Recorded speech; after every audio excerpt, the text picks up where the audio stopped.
Let's begin by offering our respects to the founder Acharya of ISKCON, His Divine Grace, A.C. Bhaktivedanta Swami Srila Prabhupada.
Srila Prabhupada ki Jai. Om Ajnana Timirandasya Jnananjana Shalakaya Chakshur Unmilitam Yena Tasmai Shri Gurave Namaha. Nama Om Vishnu Padaya Krishna Prestaya Bhutale Srimate Bhaktivedanta Swamin Iti Namine. Namaste Saraswate Deve Gauravani Pracharine Nirvishesha Shunyavadi Paschatya Deshatarine. He Krishna Karuna Sindhu Dina Bandhu Jagatpate Gopesha Gopika Kanta Radha Kanta Namostute Tapta Kanchana Gaurangi Radhe Vrindavaneshwari Rishabhanu Sute Devi Pranamami Hari Priye Vancha Kalpa Taruvyascha Kripa Sindhu Evacha Patitanam Pavanebhyo Vaishnavebhyo Namo Namaha. Jai Shri Krishna Chaitanya Prabhu Nityananda Shri Advaita Gadadhar Shrivasadi Gaura Bhakta Vrinda. Hare Krishna Krishna Krishna Hare Hare Hare Rama Rama Rama Hare Hare. Please repeat after me. Om Namo Bhagavate Vasudevaya. Om Namo Bhagavate Vasudevaya. Vasudevaya. Om Namo Bhagavate Vasudevaya. Om Namo Om Bhagavate Namo Vasudevaya. Om Namo Bhagavate Vasudevaya. Om Namo Bhagavate Vasudevaya.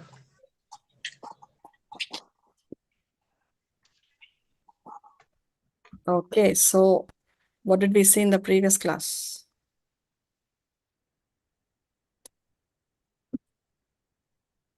We are on chapter number 7. So in the previous class, we saw verses 14, 13, 14, 15. 13, 14, 15. Okay, we saw verses 13, 14, and 15. So anyway, just to get a thread of what we are doing, here in chapter 7, Krishna tells Arjuna that he is going to declare to Arjuna this knowledge in full, after which nothing further shall remain for one to know. Then Krishna goes on to say that how he is the source of everything material and spiritual. Krishna says that Mata Parataram Jnanyat. There is no truth superior to me, he says. And then Krishna goes on to explain how he is the essence of everything. So here we saw how he is the taste of water, the fragrance of the earth, and so on and so forth in these verses that follow. So one may think, okay, if Krishna, there is nothing, there is no truth superior to Krishna, and if Krishna is the source of everything material and spiritual, then why is it that people do not surrender unto him? So then Krishna says here, this is the reason why people do not surrender unto him. He says that because people are deluded by the three modes of material nature. Because one is under the influence of the Rajoguna, Tamoguna, and Satvaguna, because one is under the influence of the modes of material nature, therefore, people do not surrender unto him. So Krishna says, the world does not know me.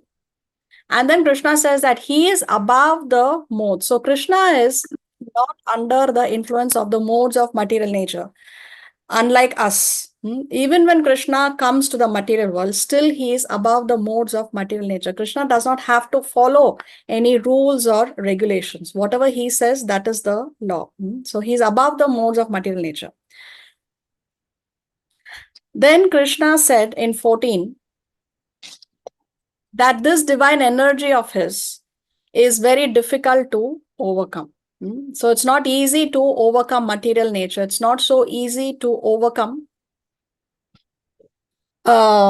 this domain of Durga Devi. Durga Devi, she is the fortress of this material world. So it's not so easy for one to cross.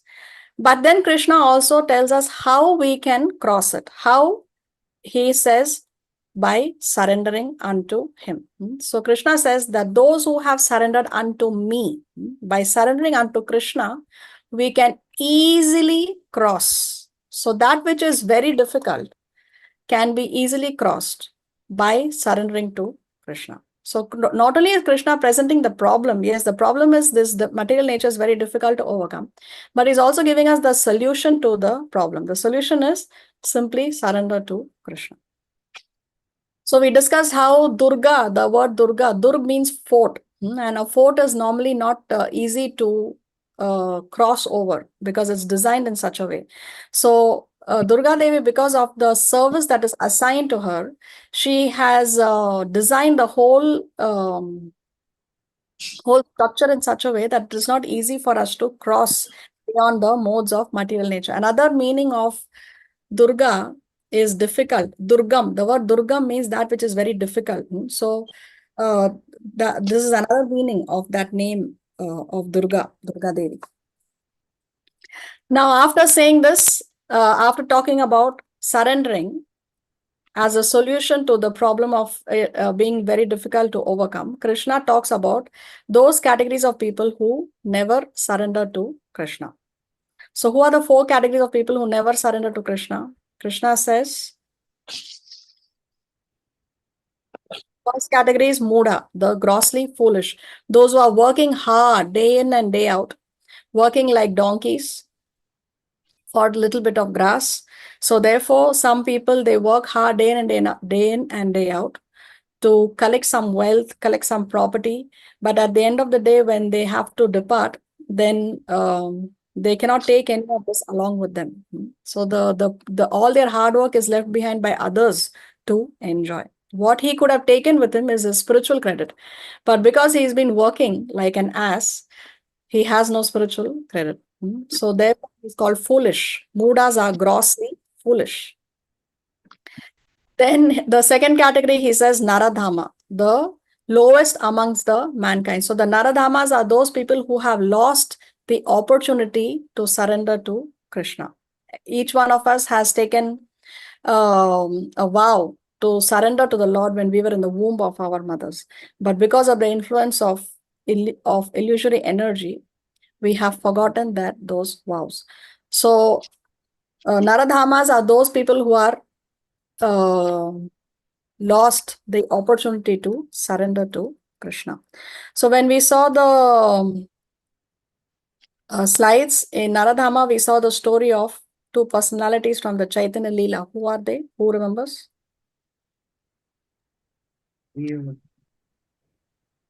Jagai and Madai. Yes, Jagai and Madai, the two drunkards who eventually received the mercy of Lord Nityananda and Lord Chaitanya. Then the third category of people who never surrender to Krishna are the Mayaya Paharta Jnana. Those people whose knowledge is stolen by illusory energy. So they are people who have knowledge, but their knowledge is stolen by Maya. So normally they are philosophers, they are poets, they are very learned, but they are misguided because their knowledge is stolen away by Maya. So they are misguided, and therefore they disobey the Supreme Lord. So mundane scholars of Bhagavad Gita also, they fall into this category. There are many people who write commentaries on the Bhagavad Gita, but they have no tinge of devotion. It's not. I mean, to write a commentary on the Bhagavad Gita, one requires devotion. One has to be a devotee, because unless one is a devotee, one cannot understand Krishna. So many of these scholars who write commentaries on Krishna, they are not successful in making devotees out of their commentaries. We see when Srila Prabhupada went to the West, it is said that there were more than 600 commentaries of the Bhagavad Gita already available in the Western world, written by philosophers, scholars. But all those 600 different versions did not make even one devotee. But Srila Prabhupada's Bhagavad Gita has made so many millions of devotees all over the world. So one needs to be a devotee of the Lord. Okay, the fourth category of people, and also here we discussed how complete knowledge means to have the knowledge of matter, to have the knowledge of spirit, and to have the knowledge of the source of both. That is complete knowledge.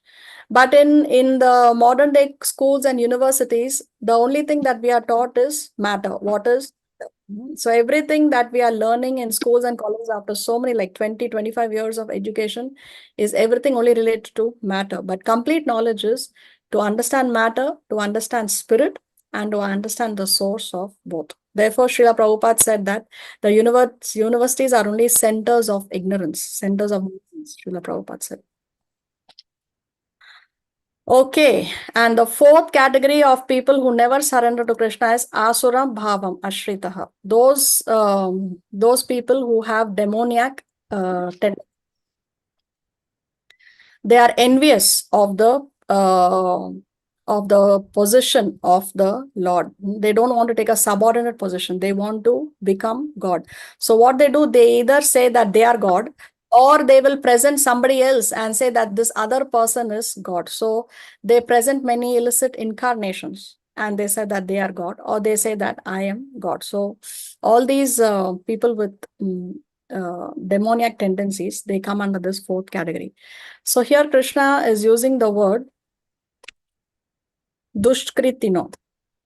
Dushkritino means those people. Dushkritinas are those people who never surrender to Krishna. See, prapadyante, this word prapadyante means surrender. Now, after discussing the four people who never surrender to Krishna, in the next verse, which we are going to begin today, Krishna is going to talk about four categories of people who begin to render devotional service, bhajante. So they start to render devotional service to Krishna, and eventually they come to the level of surrender. So from bhajante, starting from bhajante, the Krishna takes us through a process, and then eventually he ends at prapadyante. How these four people, they start to worship him, although out of material desires, but eventually they come to the level of surrender. So this we are going to see in today's class. Does anybody have a question? Mataji, can I ask you one question?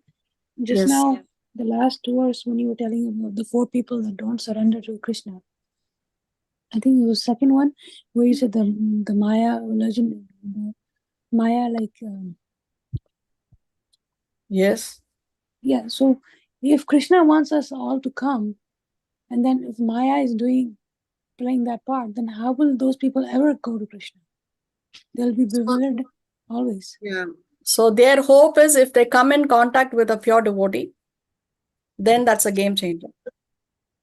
But that's not very easy also, right? For one I mean, to come in contact with the pure devotee in one's life, that's not like so easy. It's not so easy. That's why it's our duty as devotees or as aspiring devotees to go out and reach out to as many people as you can. That's what happened to Jagai and Madai, no? Lord Nityananda was after them, that please chant the holy name, please chant the holy name. So that's what preachers should do. That's what devotees should do. As much as possible, take it out, reach out to as many people as you can. That's why we have online classes. That's why we have so many classes on YouTube where people can somehow or the other come in touch with a devotee. Come in touch with Prabhupada's books. Yeah, but at the same time, we're told, right, not to preach to someone who's a non-believer.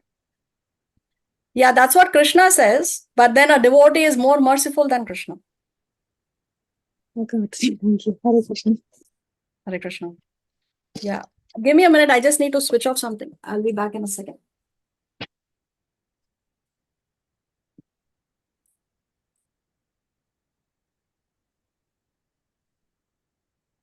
Okay.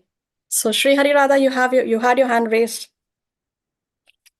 Oh, I had my hand raised only for the purpose if I could read the translation, the text. That's about it. Okay. So you can do the reading. Okay. Today's class.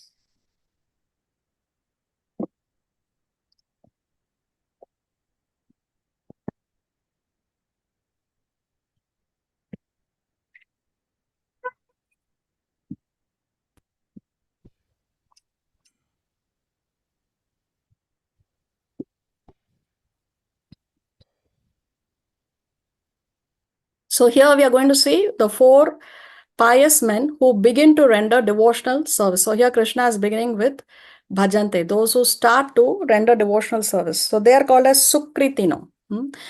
The 4 people who never surrender to Krishna are called as the dushkritinas, and those who surrender to Krishna, or those who begin to render devotional service and eventually come to the level of surrender, they are called as sukritinas. So who are these 4 categories? We will see. Let's hear the shloka first. चतुर्विधा भजन्ते मां जनाः सुकृतिनोऽर्जुन आर्तो जिज्ञासुरर्थार्थी ज्ञानी च भरतर्षभ. Hare Krishna. O best among the Bharata Arjuna, 4 kinds of pious men render devotional service unto me: the distressed, the desire of wealth, the inquisitive, and he who is seeking for knowledge of the Absolute. Hare Krishna. So what are the 4 sukritinas? Krishna says first are the distressed. Artha. The arthas are the distress. So when one is under a distressful condition, maybe one is in a panic situation, there is some kind of an emergency, or one is diseased, for example, then one is distressed, and therefore then one begins to render devotional service. Then Jignyashur, those who are inquisitive, they are inquisitive to know, okay, what is the difference between body and the soul? What is it? What is the conversation that happened between 2 great personalities? What is it that is here? What is it that is there? What is it that goes on inside the gates of the temple, for example? So those who are inquisitive. Then Artha Arthi, one who desires material gain. Sometimes one wants that, okay, I'm starting a new business venture and I want this business venture to be successful. Or like that, for example, let's say one is living in poverty and one has many children and one wants to have some wealth to be able to take care of the family. So like that, Arthi, one who desires material gain. So they also start to engage in devotional services. And the last Krishna mentions is a jnani, one who knows things as they are. Jnani means they have knowledge and they are seeking out. They want to know the absolute truth. They are in search of the absolute truth. So the 4 kinds of pious men who begin to render devotional service unto me, Krishna says, are the distressed, the desirer of wealth, the inquisitive, and he who is searching for knowledge of the absolute. Now let us see this picture. Who do you think here is distressed? Artha Arthi. No, here, who is distressed? Oh, in the picture, the person who is the person who's standing with the blue thing. Yeah, this person is distressed because he has a health condition, right? So he begins to render devotional service because he's thinking that, okay, I will render devotional service and the Lord can remove my distress. Who is a wealth seeker? The one in the yellow, No, the kid. with the The kids. person with With two the kids. kids. Yeah, the one with the kids. He wants wealth because he wants to take care of his children. Who is inquisitive? The person who's touching his Person face. is thinking. Yes, this person who's touching his chin, he is inquisitive. And one who desires knowledge of the absolute truth. The beard old man. Yeah, this person here, he is a jnani. Now, this jnani is different from the jnana yogi of our yoga ladder. Okay, we should not confuse the two terms. We will come to that later anyway. But now let's take some examples. See here, Srila Prabhupada explains in this purport from the Chaitanya Charitamrita. He gives examples of, he says that Dhruva Maharaj was one person who approached the Lord for money. Shaunaka Rishi approached the Lord out of inquisitiveness. Sukadeva Goswami approached the Lord when he pursued knowledge. And then he says, Gajendra approached the Lord when he was distressed. So let us see now the story of Gajendra. Now, Gajendra lived on a celestial planet. So this is not our planet. So he lived on a celestial planet and he was a king of the elephants. When he would walk, the whole mountain would tremble because of the weight of his body. He was not an ordinary elephant. So he was once wandering around, bathing in the cold, clear water with his wives and family members. And everything was so picture perfect. Now, suddenly, a crocodile appears and the crocodile holds on to one of Gajendra's legs and he would not let go. So now a struggle begins between the elephant and the crocodile. Both are strong. So neither the crocodile leaves, neither is Gajendra going to give in. Now this tussle between Gajendra and the crocodile went on for 1,000 years, it is described. Now, eventually, Gajendra starts to lose strength. Why? Because the crocodile is a water animal, and they are in the water. And Gajendra, the elephant, is not a water animal. So for him, it's not his. He's not in his domain, right? So therefore, now Gajendra starts to lose strength, and eventually, then Gajendra, because he was a devotee in his previous life. In his previous life, he was a devotee called King Indradyumna. So then he was able to remember some prayers from his previous lifetime. And he starts to offer those prayers. And then you can see the Lord here, he appears on the back of Garuda and he comes and he kills this crocodile. He beheads the crocodile with his Sudarshan Chakra and he saves Gajendra. As soon as he kills a crocodile, two personalities emerge. One personality emerges from the crocodile's body and then another personality emerges from the body of Gajendra. Now, both of these have a previous life. See here. You can read these texts when I share the slides in the group. We are not going to read them now because of time factor. So see, the crocodile had been King Huhu of the Gandharva planet, but once while reveling in the water with a group of celestial women, he had somehow pulled the leg of the sage Devala. At this, the sage became furious and cursed King Huhu to become a crocodile. Despondent, the king begged pardon from the sage, who gave him the benediction that he would be freed at the very moment when the Supreme Lord delivered Gajendra. So as soon as the Lord cut off the crocodile's head, the soul left that body and regained the beautiful form of the demigod King Huhu.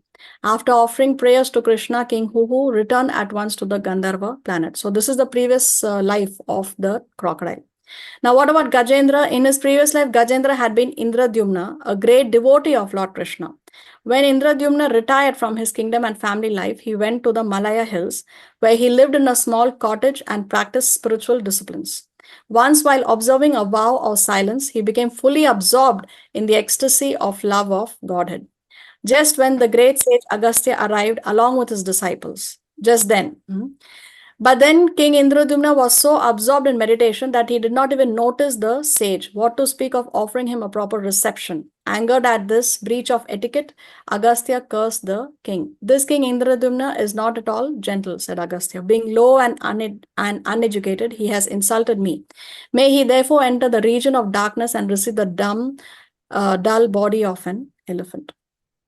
So because Indradumna was a devotee, he humbly accepted the sage's curse as the desire of the Lord. Now, a devotee, Indradumna was in such a situation that he could have rejected the curse, but because he's a humble devotee, he's a devotee, and humility is one of the qualities of a devotee. So therefore, he accepted the curse as the desire of the Lord. So this is another thing that we need to understand. Sometimes people ask, why is it that that the devotee was suffering because of a curse? Well, the devotee can override the curse, but he accepts it because of his humility. Okay, so anyway, this is an example of somebody who has surrendered to the Lord when in distress. So Gajendra was in this distressful condition, and then he was able to remember. So see, he was a devotee in his previous life, and we say that you carry your spiritual credits life after life after life. So he was able to remember the prayers in that distressful condition, and that's what eventually saved him.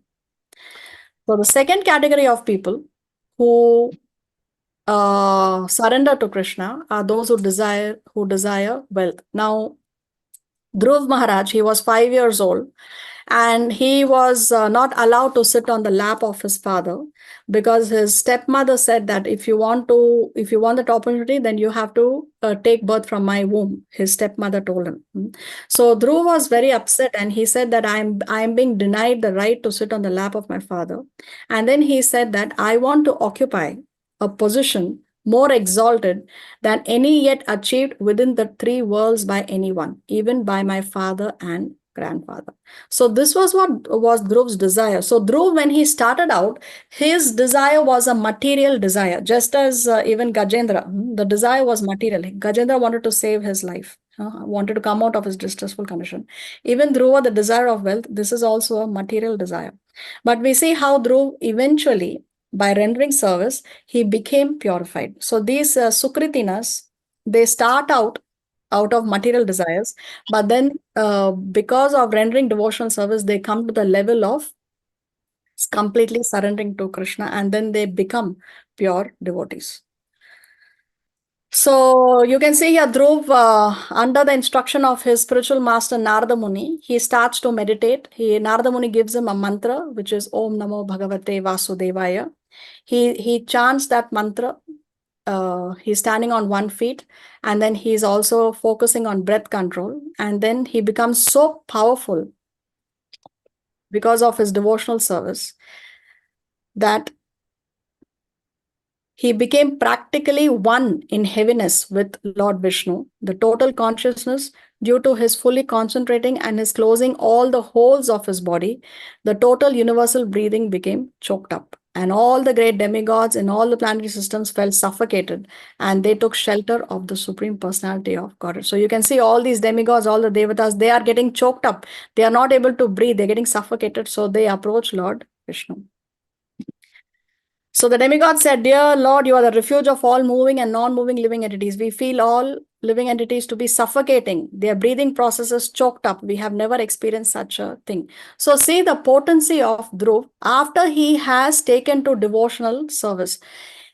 Previously, when he was in material consciousness, although he is the son of the king, he was not allowed to sit on his father's lap. Even that basic right was denied to him, although he is the son of the king. But now, because he has taken to devotional service, see, his potency has increased so much that even the devatas are in distress now. Even the devatas are in distress. So see the potency of bhakti. That's why we say there is a lot of potency, there is a lot of shakti in bhakti. Okay, so then eventually, because of his austerities, because of his tapasya, the Lord personally appears in front of him. Now you see here, now what does Dhruv say? My dear Lord, I have practiced austerities and penances because I was desiring to receive something from you. But in exchange, you have allowed me to see you who are never visible, even to the great sages and saintly persons. I had been searching out some pieces of broken glass, but instead I have found the most valuable jewel. So see, Dhruv started off on a material desire, but then because he took to devotional service, now he has become completely purified, and he realizes that what he was desiring was just broken pieces of glass, just broken pieces of glass. But instead now he has found the most valuable jewel. I am therefore fully satisfied, my Lord. I do not wish to ask anything more from your Lordship. So now that the Lord has appeared before him, he is fully satisfied and he does not have any more material desires in his heart.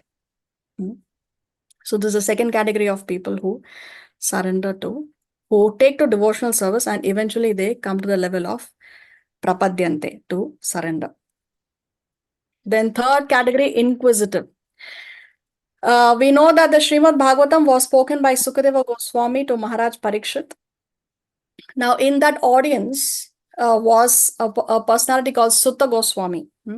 So, Sutta Goswami repeated this message to the sages of Naimisharanya. In Naimisharanya, many sages had assembled and they inquired out of inquisitiveness from Sutta Goswami, and they told him that you were in that audience when Sukadeva Goswami spoke the Srimad Bhagavatam to Maharaj Parikshit. Please repeat what you have heard. Please describe those topics. So see here from the Srimad Bhagavatam, O Sutta Goswami, please describe those topics of the Lord by which Maharaj Parikshit, whose intelligence was fixed on liberation, attained the lotus feet of the Lord, who is shelter of Garuda, the king of birds. Those topics were vibrated by the son of Vyasa, Srila Sukadeva. So this is an example of people who approach the Lord out of inquisitiveness. So these sages of Naimisharanya, their leader was a person called Shaunaka Rishi. He was a leader of those. So they had gathered there to perform 1,000-year sacrifice for the benefit of the people of Kali Yuga, which is us. And then comes Jnani. Jnani is one who has knowledge with respect to impersonal aspects. So when they start off, their knowledge is with respect to the impersonal aspect of the Lord, or the Brahman effulgence. We know that the supreme truth, absolute truth, is realized in three features: Brahman, Paramatma, and Bhagavan. Impersonalist, and then one who believes in the Paramatma, the super soul realization, and finally realizing God as a person. So a Jnani, he starts off being on the impersonal platform. So you see here, Sukadeva Goswami was actually in the womb of his mother, and he refused to come out for 16 years. In some places it is mentioned 12 years, in some places it is mentioned 16 years. So anyway, he refused to come out because he did not want to fall into Maya. Then his father Vyasadev, he requested Krishna to please come and convince his son to come out. Then Krishna appears and he promises Sukadeva Goswami that I promise you that you will not fall into Maya. That is when Sukadeva Goswami comes out as a fully grown 16-year-old boy. So anyway, when he appeared, Sukadeva Goswami was an impersonalist. He believed in the Brahman effulgence of the Lord. But then from there on, he moved forward and he came closer to Krishna. In the Srimad Bhagavatam, 2nd canto, 1st chapter, 9th verse, Sukadeva Goswami admits that although he was very much attracted by the impersonal Brahman, when he heard the transcendental pastimes of the Supreme Personality of Godhead from the mouth of his father Vyasadev, he became more attracted to Srimad Bhagavatam. So this is a Jnani. Initially, he starts off from the impersonal aspect, from believing in the impersonal aspect of the absolute truth, but then he moves forward and then he becomes attracted to the Bhagavan feature of the Lord. So this is a Jnani. So Jnani basically this Jnani here is basically any person who has knowledge. Now there are two kinds of knowledge. One knowledge is that which will take you closer to Krishna, and other knowledge is that which will take you away from Krishna. So good knowledge is that knowledge which will take you closer to Krishna.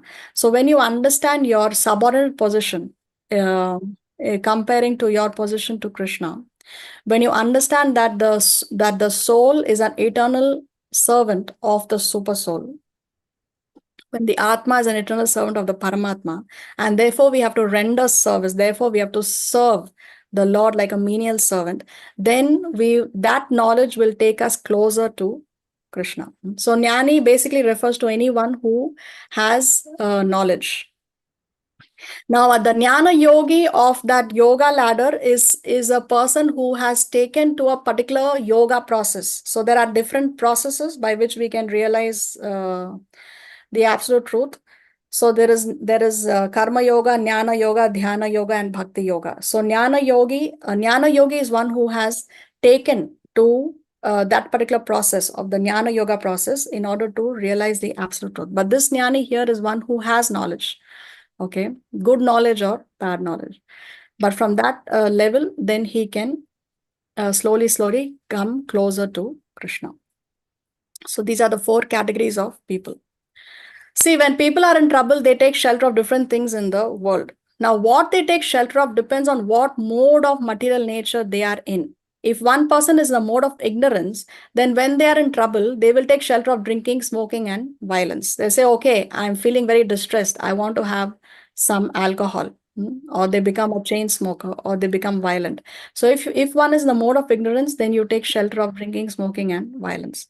If a person is in the mode of passion, he takes shelter of money. He says, okay, whatever is the problem, I will bribe the official, or I will give some money, throw some money, and I will get my problem resolved. Then a person in the mode of goodness, he takes shelter of knowledge. He tries to analyze the reason of the problem. He tries to understand what is it that's going on and how I should deal with this. So a jnani is one who is in the mode of goodness. The person in transcendence, one who is above the 3 modes of material nature and he is situated in the transcendental mode of goodness, or he is situated in transcendence, he takes shelter of Krishna. Oh, my dear Lord Krishna, please resolve my miseries. So now here these people are not transcendental, these people are in goodness. So in goodness, they don't surrender to Krishna, but they start worshipping Krishna. Okay, God is there, God is supreme. Maybe he will resolve my misery. In this way, they will start coming to Krishna. So the Sukritinas are in the mode of goodness. At least they are surrendering to Krishna, although out of their material desires. At least they are not taking to drinking, smoking, violence, money. They are taking shelter of knowledge. They're trying to analyze the reason. Okay, some problem is there. There is definitely some supreme being. Let me take shelter of that supreme being. He will resolve my miseries. So like that, they start coming to Krishna. So then the progression is from bhajante to prapadyante, from worshipping, from rendering devotional service, ultimately to prapadyante, to completely surrendering to Krishna.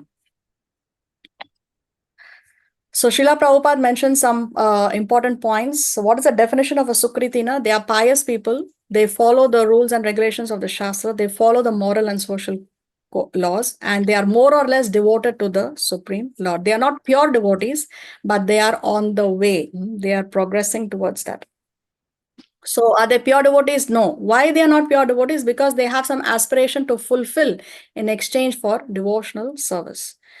So what is pure devotional service? Pure devotional service means to render loving service favorably without desire for material profit or gain. That's why we say Dhruv, Gajendra, they had some aspiration to fulfill in exchange of devotional service. Therefore, they are not pure devotees. Pure devotional service means Anya Abhilashita Shunyam, 0. There is no desire in exchange for rendering those devotional service. That is pure devotional service. So what is the destiny of the Sukritinas? They follow devotional service. In due course, they associate with pure devotees and they get purified. And they eventually achieve pure devotional service. At what stage do these 4 Sukritinas become pure devotees? When they are free from all the material desires. So you see, amongst the 4 categories of the desire of wealth, the distressed, the inquisitive, and the jnani, which of the 4 you think is more selfless?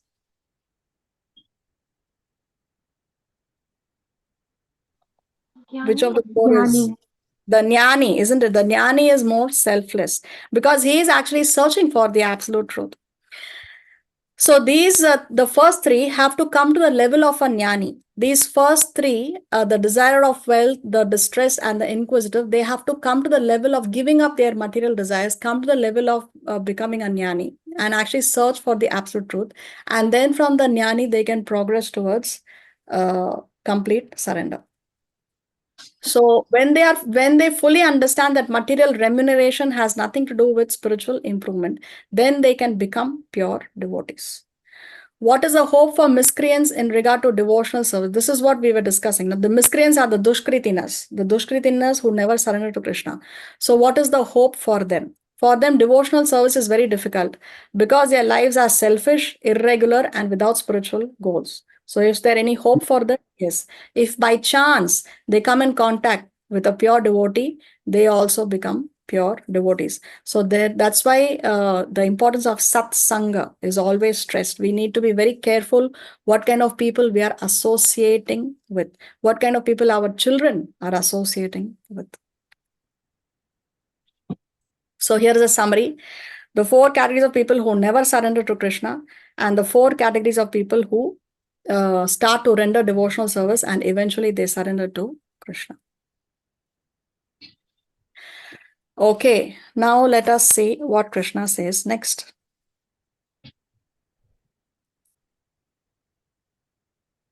Tesham jnani nityayukta ekabhaktirvishishyate priyo hi jnaninatyartham aham sacha mama priyah. Of these, the one who is in full knowledge and who is always engaged in pure devotional service is the best. For I am very dear to him and he is dear to me. Hare Krishna. So now Krishna is saying amongst these 4 Sukritinas, who is the best? Who is the best? Krishna says is the Jnani. The Jnani is the best amongst the 4 categories. Why? Because Krishna is giving 2 qualities of the Jnani. What are the 2 qualities that he's giving? He's saying that they are Nitya Yukta and also Eka Bhakti. Nitya Yukta means they are always engaged in Bhakti. They are always engaged in devotional service. And other Eka Bhakti, they are focused. They have single-minded focus on devotional service. So because of these 2 qualities of the Jnani, therefore Krishna is saying amongst the 4 Sukritinas, the Jnani is the best. And Krishna goes on to say, I am very dear to him and he is very dear to me. So a Jnani is also very dear to Lord Krishna. Now, one may think, okay, so the Jnani is the best amongst the 4. So does that mean that Krishna does not like the other 3? So Krishna clarifies this in the next verse. Udara sarva evaite jnanitatmaiva me matam astitas sahi yuktatma mamevanuttamam gatim. All of these devotees are undoubtedly magnanimous souls, but he who is situated in knowledge of me I consider to be just like my own self. Being engaged in my transcendental service, he is sure to attain me, the highest and most perfect goal. Hare Krishna. So now Krishna clarifies that it's not that only the Jnani is magnanimous, all of them are undoubtedly magnanimous souls. All the 4 Sukritinas, he's saying that they are all magnanimous, they are all great. Because somehow or the other, at least they are surrendering to Krishna. So we see how Krishna encompasses even those people who are approaching him, although it is for their own material desires. Because they are approaching Krishna, although for material desires, still Krishna considers them to be magnanimous.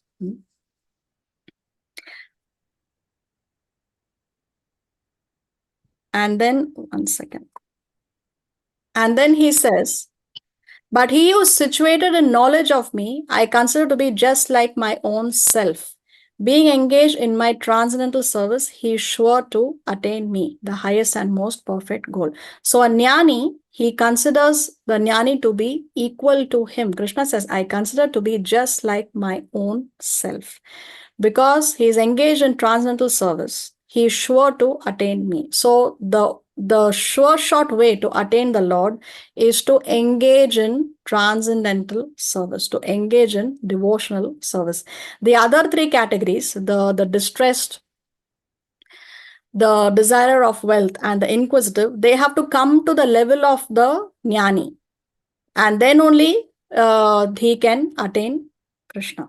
And then Krishna says that he is the highest and the most perfect goal. So another very important point. Why Krishna consciousness is because Krishna himself declares that he is the highest and most perfect goal. See, a jnani, he is approaching Krishna out of intellectual contemplation. So when he begins also, when he starts off also, he's not realizing the Bhagavan feature of the Lord. He is still in the realization of the impersonal aspect of the absolute truth. See, Sukadeva Goswami, he was a fully realized soul in the womb of his mother itself, but he was Brahman realized soul. Then he got attracted to the message of the Srimad Bhagavatam, and then in due course of time he became a pure devotee.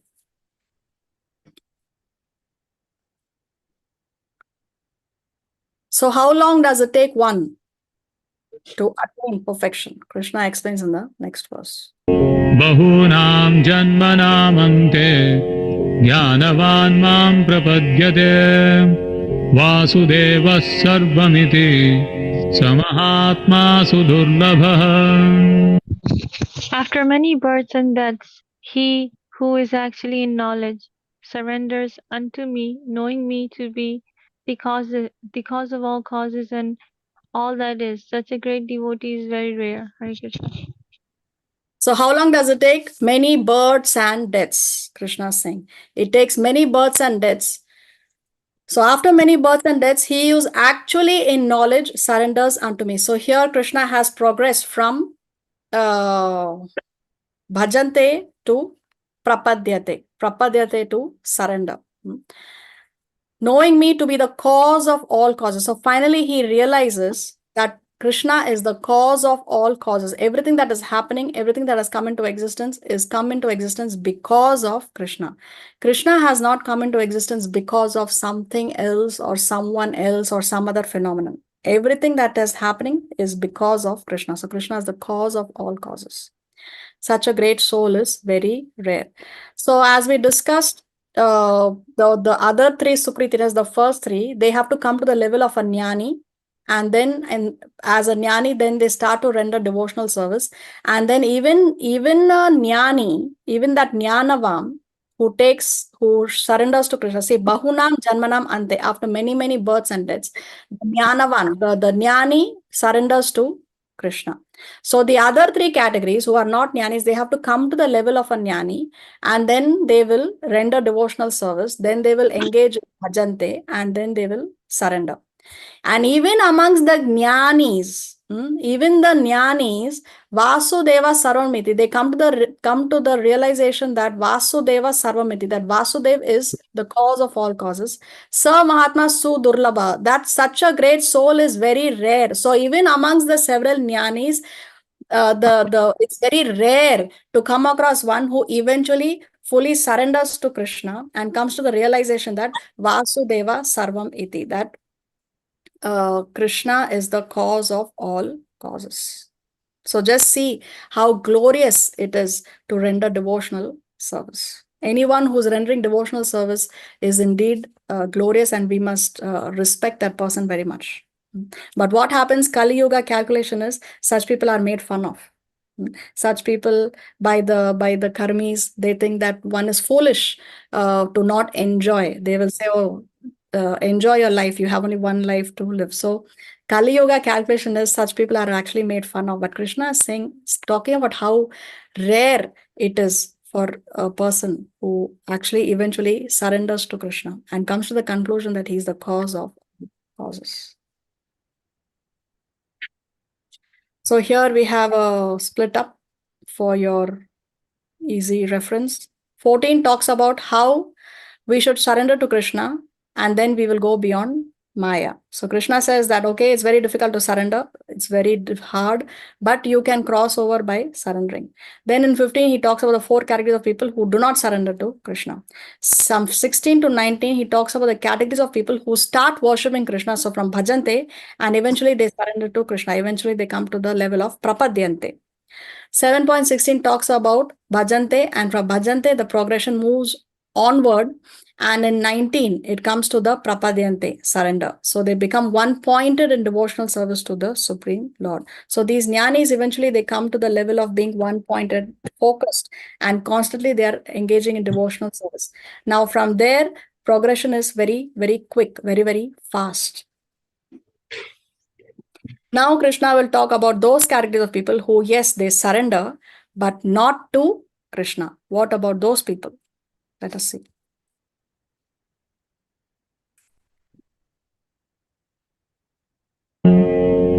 कामैस्तैस्तैहृतज्ञानाः प्रपद्यन्तेऽन्यदेवताः तं तं नियममास्थाय प्रकृत्या नियताः स्वया.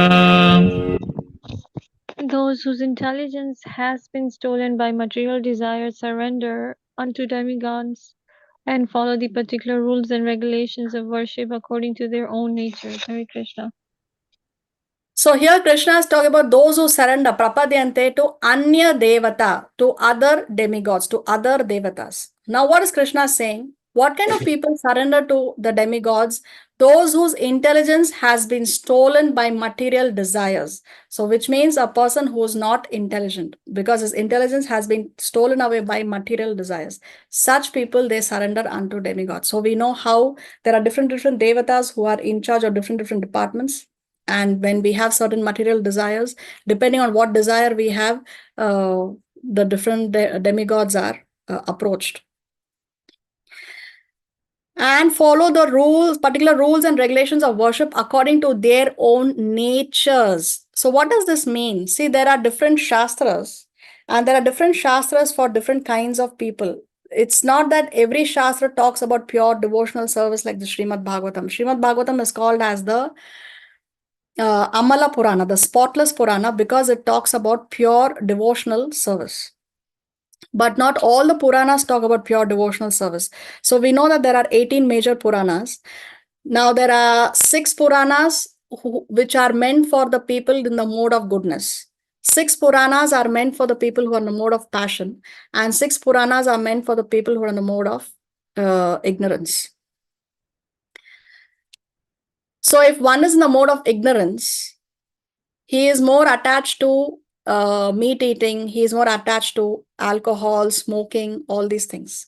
Now, Krishna doesn't keep anyone out of his merciful domain. So he wants to include everyone. Now, if somebody is attracted to that kind of worship, if somebody is, then they would worship goddess Kali, where you can offer meat and then they can enjoy meat eating. Or alcohol is also offered to certain devatas, and then they take the alcohol saying that this is prasad. So that is not pure devotion. That is allowed in the Shastra in order to encompass people who are in the mode of ignorance. So the Puranas that are in the mode of goodness, they indicate Krishna or Vishnu as the supreme goal. The Puranas that are in the mode of passion, they indicate Lord Brahma as the supreme goal. And those Puranas which are for the people in the mode of ignorance, they indicate Lord Shiva as the supreme goal. Now, why Lord Brahma and Lord Shiva for people in the mode of passion and ignorance is not because they are in the passion or ignorance mode. It's because they are in charge of that particular mode of material nature. Now, Lord Brahma is in charge of the mode of passion. That is why he creates. To create something, we need passion. So he's in charge of the mode of passion. That's the service that is allotted to Lord Brahma. Now, Lord Shiva destroys. Now, to destroy something, what does one require? Ignorance. So therefore, Lord Shiva is in charge of the mode of ignorance. That's why Lord Shiva is called as Bhutnath. He takes care, he's the well-wisher of the ghosts and the spirits. Why? Because he's in charge of the mode of ignorance, and ghosts and spirits are in the mode of ignorance. So like this, they follow particular rules and regulations of worship according to their own nature. If one is in the mode of ignorance, then they will follow the rules and regulations of that particular mode of worship. People sometimes ask, but okay, you talk about not offering even onion and garlic to the Lord, but then we are having prasad when we have meat also, because Kali Mata, she accepts meat, so we are eating only prasad. So that is not pure devotional service. That is service in the mode of ignorance. So this is what Krishna is saying. And Krishna is saying that their intelligence has been stolen by material desires. Those kind of people are the ones who surrender unto the devatas. So these are some points from the purport. Who surrenders to the Supreme Lord and engages in devotional service, one who is freed from material contamination. Only one who is free from material contamination will surrender to Krishna or Vishnu. What if material contamination is not completely washed away? They are by nature non-devotees. So they have material desires and they still resort to the Supreme Lord. They are not so much attracted by the external nature because of the right goal. Soon they become free from all material lust. Then why do people still go to the demigods? Because they are less intelligent.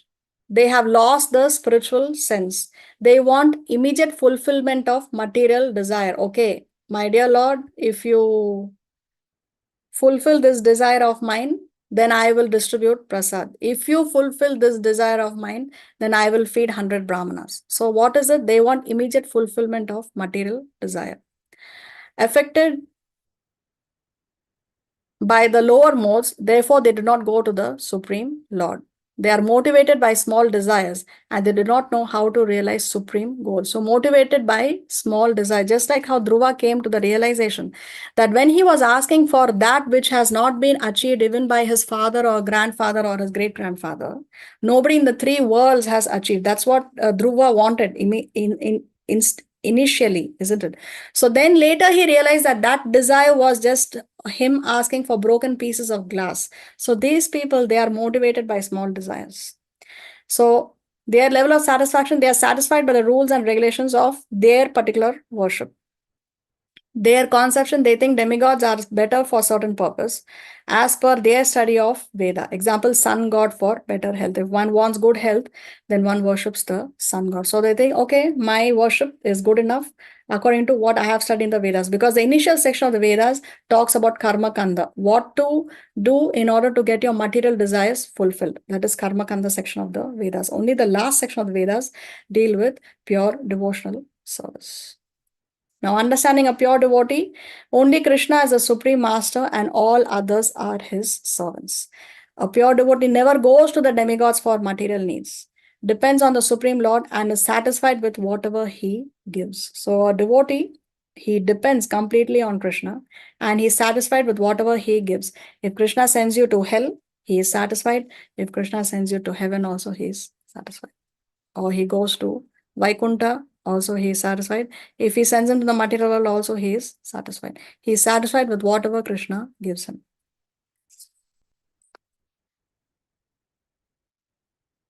See this verse from the Srimad Bhagavatam. Sukadeva Goswami says this to Maharaj Parikshit. A person who has broader intelligence, whether he be full of material desire, or he may be without any material desire, or he may be desiring liberation, must by all means worship the supreme whole, the personality of Godhead. So one may think, okay, what to do? I have some material desires in my heart. So then whom should I worship? I want good health. So whom should I worship, for example? Then this verse answers this question. Whether you are akama, whether you have no material desires, or you are sarva kama, you are full of material desires, or you are moksha kama, you are desiring liberation, whatever it may be, you just worship the supreme whole. Because if Krishna can give you the highest benediction, how can he not give you material benedictions also? Now, in the case of Dhruv also is a classic example. Now, Dhruv later, he said that I don't want anything. What I was desiring was just broken piece of glass, but now I have got the greatest jewel. But still, his material desire was fulfilled. What is it that Dhruv got from the Lord? to sit on the lap of, no, sorry. Because Dhruv said, I want that which nobody in the three worlds has. Yeah. So what is it that Dhruv got? He got the God's kingdom, The planet, the the like whole the planet. planet. Yes, he got the Dhruv Loka, isn't it? The pole star. So the pole star or Dhruva Loka is the center point of all the planets and the entire cosmic manifestation. All the planetary systems are revolving around the pole star. So, and that is a spiritual planet in the material world itself. Very unique, isn't it? Because the whole, all the planetary systems within the material world, including that of Lord Brahma. Now, Lord Brahma is Dhruv's great grandfather because Brahma's son was Manu. Manu's son was Uttanpad, King Uttanpad, and Uttanpad's son was Dhruv. So Lord Brahma is his great grandfather, and he wanted a kingdom which nobody in the 14 planetary system in the three worlds has.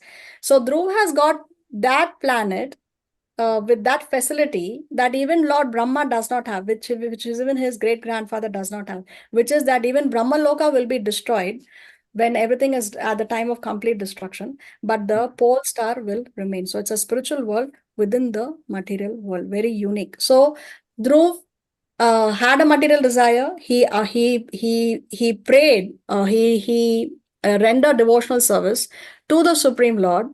And then he had no more material desire, but still his material desire was fulfilled. So the Lord is definitely capable. The Supreme Lord is definitely capable of even fulfilling the material desire. So no matter whether you are full of desires or you don't have any desire, or whether you're desiring liberation, whatever desire it may be, it's better to worship the Supreme Lord.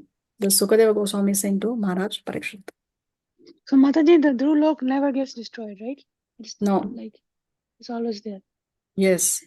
Can I ask you one question now? When you were Yes. talking about which people come to Lord Krishna, what if this is a person that only believes, like they say, do your karma and don't wish for the fruit of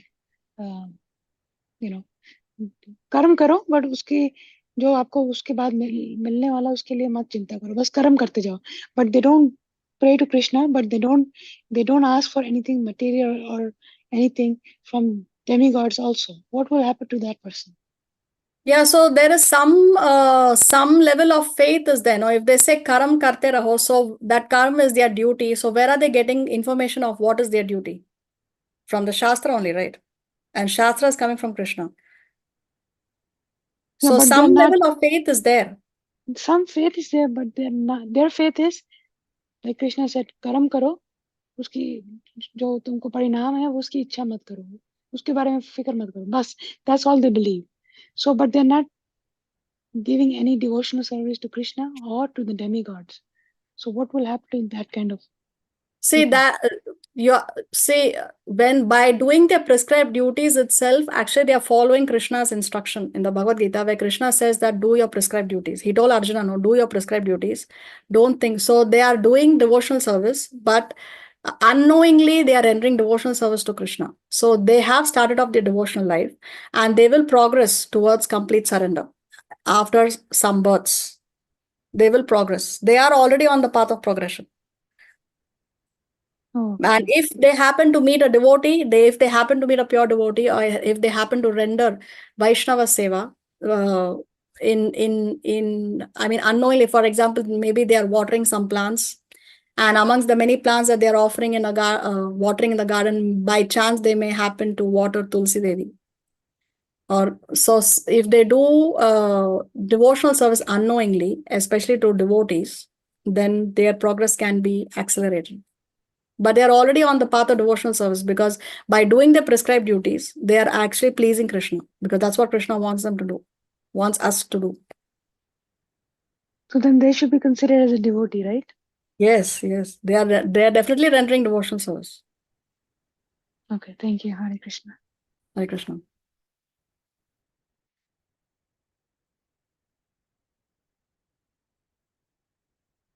यो यो यां यां तनुं भक्तः श्रद्धयार्चितुमिच्छति tasya tasyachalam shraddham tameva vidadhamyaham. I am in everyone's heart as the super soul. As soon as one desires to worship some demigod, I make his faith steady so that he can devote himself to that particular deity. Hare Krishna.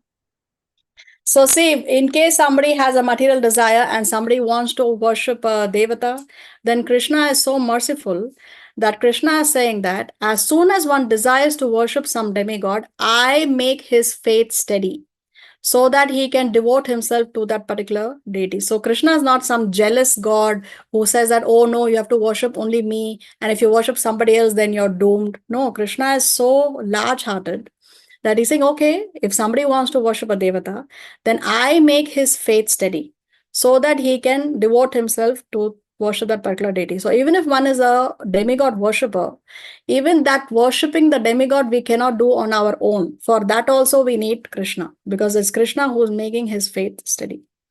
And he is in the heart of every living entity as the super soul. So as a Paramatma, he is encouraging that person. He is strengthening the faith of that person in order to in order that he can worship that particular devata.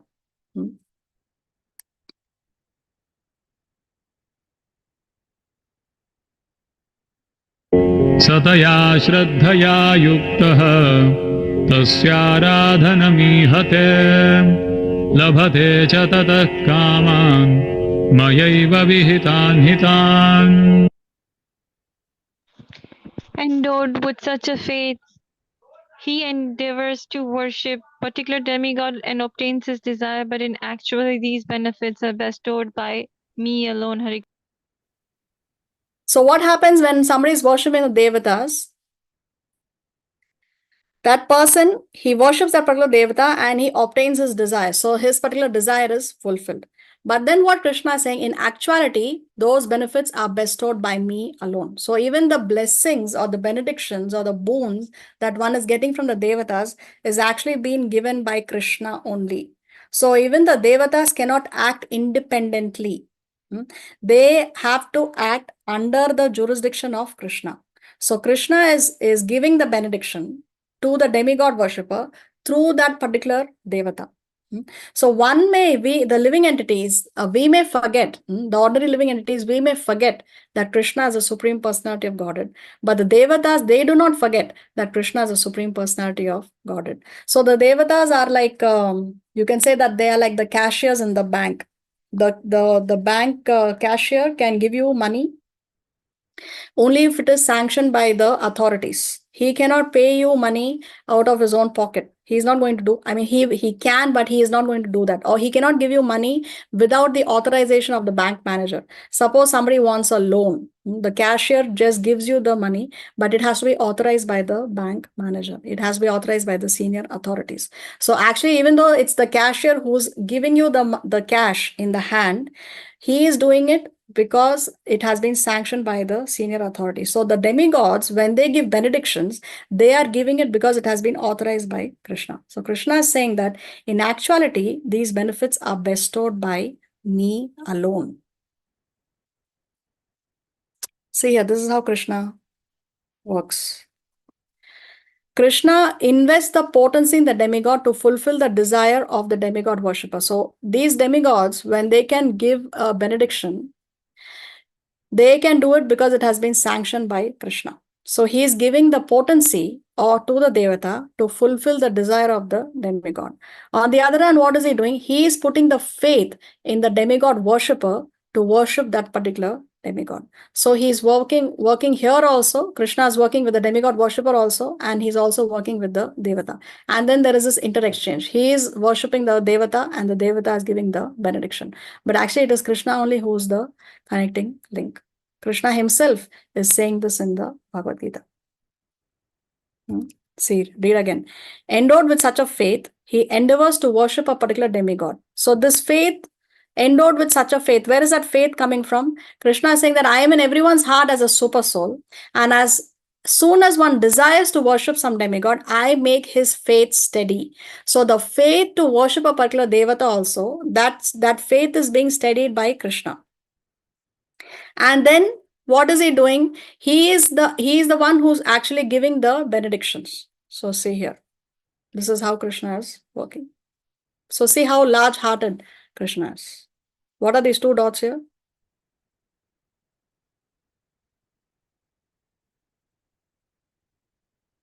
Who can say?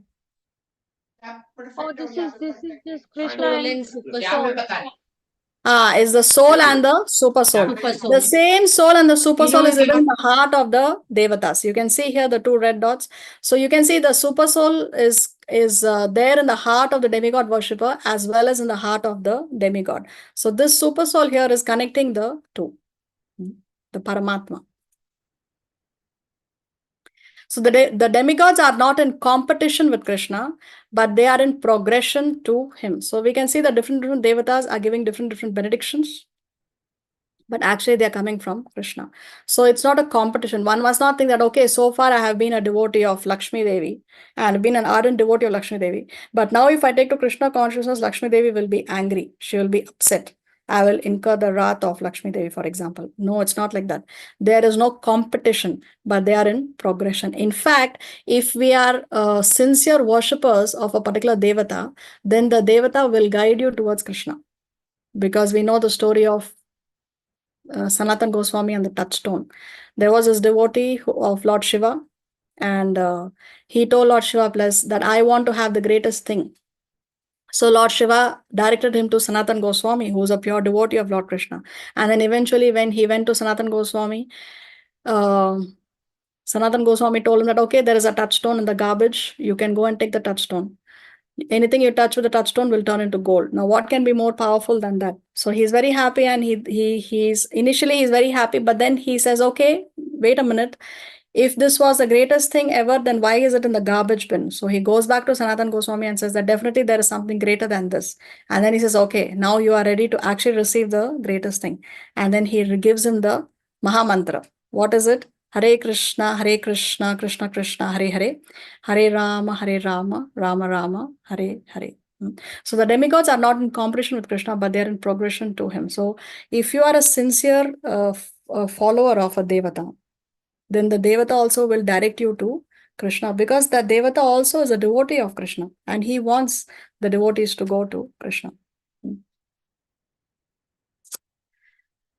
See, Chaitanya Charitamrita Srimad Bhagavatam state this. The Kauravas tried to flatter Baladev so that he would become their ally and spoke ill of Sri Krishna. Lord Baladev became angry and spoke this verse. So what are we trying to prove here? We are trying to prove that the demigods are not in competition but in progression to Krishna. See, when they tried to criticize Krishna in front of Lord Baladev, then what did Lord Baladev say? The dust of Lord Krishna's lotus feet, which is the source of holiness of all places of pilgrimage, is worshipped by all the great demigods. The principal deities of all planets are engaged in his service, and they consider themselves most fortunate to take the dust of the lotus feet of Krishna on their crowns.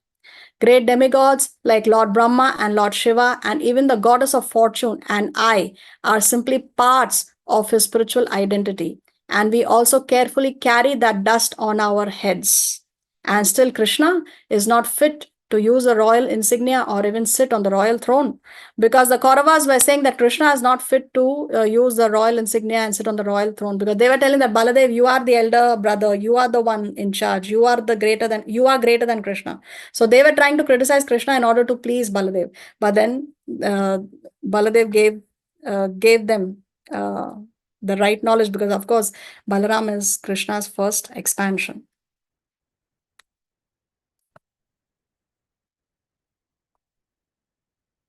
So why am I not able to? Here, talks between Lord Shiva and Sati. I am always engaged in offering obeisances to Lord Vasudeva. So this is Lord Shiva.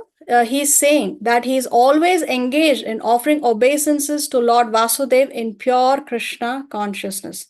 Krishna consciousness is always pure consciousness. in which the Supreme Personality of Godhead, known as Vasudev, is revealed without any covering. So Lord Shiva is saying that he is offering obeisances, always engaged in offering obeisances to Lord Vasudev. So there is no competition between the demigods and Krishna. See, Lord Krishna alone is the supreme controller and all others are his servants. They dance as he makes them do so. Ekale Ishvara Krishna, Ara Sabha Bhratya. Only Krishna alone is a supreme controller. Everybody else is a servant. Yare Yaiche Nachaya Se Taiche Kare Nritya. As they are made to dance, Krishna makes them dance and they dance as Krishna makes them dance. This is the Can I position ask of Krishna you- and the Devatas. Can I ask you a question? So that means Krishna alone controls and other people don't control us? Krishna is a supreme controller. He is a controller of all the controllers.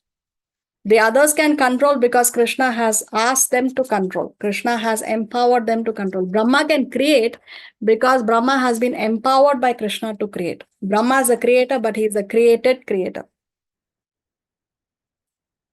Okay, thank you, Mataji. You're welcome. Okay, we'll stop here. We'll continue in the next class. If Krishna so sanctions. Srila Prabhupada ki jai.